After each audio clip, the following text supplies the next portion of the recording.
नमस्कार। Technical analysis के इस 12th एपिसोड में आपका स्वागत है। तो आज के एपिसोड में हम बात करने वाले कुछ और पैटर्न्स के बारे में। पैटर्न्स का ये लास्ट एपिसोड है। इस एपिसोड के बाद हम टेक्निकल एनालिसिस से जुड़ी और चीजों के बारे में बात करेंगे। तो आज हम मेनली दो पैटर्न्स के बारे में बात करने वाले हैं, विंडोज पैटर्न और तासुकी पैटर्न। तो शुरुआत करेंगे विंडोज पैटर्न से। बेसिकली दो तरह के विंडोज पैटर्न होते हैं, राइजिंग विंडो पैटर्न और फॉलिंग विंडो पैटर्न। तो इन दोनों को समझने से पहले हम समझते हैं कि विंडो क्या होता है। तो विंडो का मतलब होता है गैप। जैसे कि आप यहाँ पर देख सकते हो कि इन दो कैंडल्स के बीच एक गैप है और इस गैप को ही विंडो कहते हैं। चलो तो बात करते हैं राइजिंग विंडो पैटर्न के बारे में। तो राइजिंग विंडो पैटर्न कुछ इस तरह दिखता है। यहाँ पर आप देख सकते हो कि उस स्टॉक की प्राइस लगातार बढ़ रही है, उससे पीछे ग्रीन कैंडल आ गई और उस ग्रीन कैंडल के बाद जब दूसरी ग्रीन कैंडल आई तो उन दोनों के बीच गैप है और इस गैप को ही विंडो कहते हैं। तो राइजिंग ट्रेंड के दौरान अगर कोई विंडो आती है तो उसे राइजिंग विंडो कहते हैं। तो राइजिंग विंडो पैटर्न की ये दोनों भी कैंडल्स ग्रीन है और इन दोनों के बीच गैप है। तो अगर आप इस गैप को देखोगे तो आपको पता चलेगा कि जो पहली वाली ग्रीन कैंडल है उसका हाई और जो सेकंड वाली कैंडल है उसका लो, इन दोनों के बीच वो गैप है। तो ये जो भी गैप होता है वो हमेशा उन कैंडल्स के शैडो के बीच होना चाहिए। जैसे कि यहाँ पर है, देखो बॉडी के बीच का गैप मतलब नहीं रखता, यहाँ पर आपको चाहिए उन शैडोज के बीच का गैप।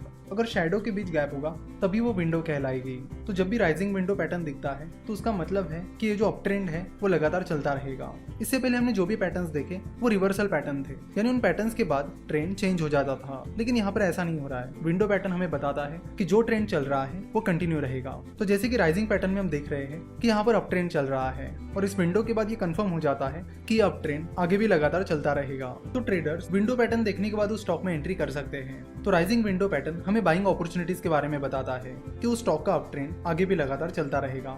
अब बात करते हैं फॉलिंग विंडो पैटर्न के बारे में। फॉलिंग विंडो पैटर्न कुछ इस तरह दिखता है। तो जैसे कि आप यहाँ पर देख रहे हो कि स्टॉक्स के प्राइसेस लगातार गिर रही है और उसी बीच ये पहली रेड कैंडल आती है और उसके बाद ये दूसरी रेड कैंडल आती है। आप देख रहे हो कि इन दोनों रेड कैंडल के शैडो के बीच गैप है, यानी विंडो है। तो डाउन ट्रेंड के बीच में अगर कोई विंडो आती है तो उसे फॉलिंग विंडो पैटर्न कहते हैं और वो हमें इंडिकेट करती है कि जो फॉलिंग ट्रेंड चल रहा है वो लगातार चलता रहेगा। तो फॉलिंग विंडो पैटर्न हमें बताता है कि स्टॉक्स की प्राइसेस आगे भी लगातार गिरती रहेगी। तो in short falling window pattern हमें सेलिंग अपॉर्चुनिटी के बारे में बताता है। तो फॉलिंग विंडो पैटर्न के बाद ट्रेडर्स उस स्टॉक में शॉर्ट सेल पोजीशन ले सकते हैं और उस फॉलिंग अपॉर्चुनिटी का फायदा ले सकते हैं।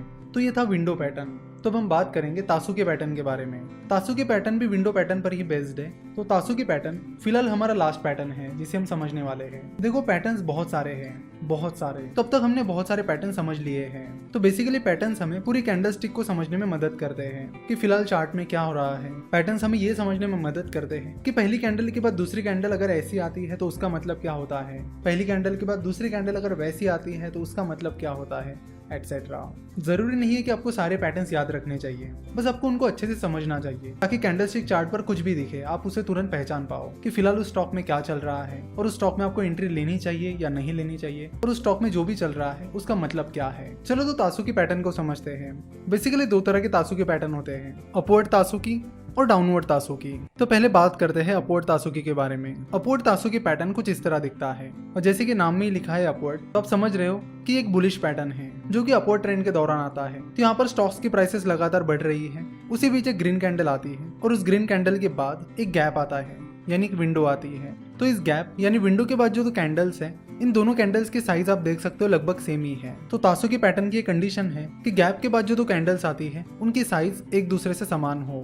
तो इस पैटर्न में ये जो तीसरी कैंडल है उसकी क्लोजिंग प्राइस उसके पहली वाली कैंडल की क्लोजिंग प्राइस से कम है। तो तासुकी अपवर्ड पैटर्न भी हमें ये इंडिकेशन देता है कि उस स्टॉक में जो अपवर्ड ट्रेंड चल रहा है वो चलता रहेगा। ट्रेडर्स उस स्टॉक में एंटर कर सकते हैं और बाइंग पोजीशन ले सकते हैं। तो अपवर्ड तासुकी पैटर्न हमें बताता है कि उस स्टॉक में जो अपवर्ड ट्रेंड चल रहा था वो चलता रहेगा और ट्रेडर्स उस स्टॉक को बाय कर सकते हैं। अब बात करते हैं डाउनवर्ड तासुकी पैटर्न के बारे में। डाउनवर्ड तासुकी पैटर्न अपवर्ड तासुकी पैटर्न के बिल्कुल अपोजिट होता है। तो डाउनवर्ड तासुकी पैटर्न में स्टॉक्स की प्राइस लगातार गिर रही है और उसी बीच इस रेड कैंडल के बाद गैप यानी विंडो आती है और उसके बाद दो कैंडल्स आती है जो कुछ इस तरह दिखती है। तो आप यहाँ पर देख सकते हो कि ये जो थर्ड कैंडल है उसकी क्लोजिंग प्राइस उसके पहले की कैंडल की क्लोजिंग प्राइस से ऊपर है और यही चीज डाउनवर्ड तासुकी पैटर्न का मेन फीचर है। तो डाउनवर्ड तासुकी पैटर्न हमें बताता है कि जो डाउन ट्रेंड चल रहा है वो आगे भी चलता रहेगा और डाउनवर्ड तासु के पैटर्न के बाद ट्रेडर्स उस स्टॉक में शॉर्ट सेलिंग पोजीशन ले सकते हैं। अगर तासु के पैटर्न को देखा जाए तो तासु के पैटर्न विंडो पैटर्न पर बेस्ड है, यानी यहाँ पर मेन डिफरेंशिएटर विंडो ही है। विंडो से ही हमें पता चलता है कि जो ट्रेंड चल रहा है वो चलता रहेगा, इसलिए आपको तासु के पैटर्न पर ज्यादा ध्यान देने की जरूरत नहीं। आप विंडो को देखते रहिए, विंडो आपको काफी अच्छी इंडिकेशन दे देंगे। बस एक चीज होनी चाहिए कि जो पहला वाला ट्रेंड है वो काफी लंबा होना चाहिए, यानी अगर लगातार अप ट्रेंड चल रहा है और उसके बाद गैप यानी विंडो आती है तो उसका मतलब है कि वो पैटर्न चलता रहेगा, यानी वो अप ट्रेंड चलता रहेगा। तो यहाँ पर हमारे पैटर्न समाप्त होते हैं। यहाँ से आगे हम टेक्निकल एनालिसिस में जो बाकी इंपॉर्टेंट चीजें होती है उनके बारे में बात करेंगे। आशा करता हूँ कि अब तक जितने भी पैटर्न्स आपको समझाए गए हैं वो आपको समझ में आए होंगे, और आज जिन पैटर्न्स के बारे में हमने बात की यानी विंडो और तासु के पैटर्न्स के बारे में हमने आज जो बात की वो भी आपको अच्छे से समझ में आई होगी। तो अगले कुछ लेक्चर्स में हम टेक्निकल एनालिसिस से जुड़ी बाकी और चीज़ों के बारे में और साथ ही कुछ इंडिकेटर्स के बारे में बात करेंगे जो आपको ट्रेडिंग करते टाइम काफी काम आएंगे। हमसे जुड़े रहने के लिए आप हमें फेसबुक, ट्विटर और इंस्टाग्राम पर फॉलो कर सकते हो। हमसे जुड़े रहने के लिए आपका बहुत बहुत धन्यवाद।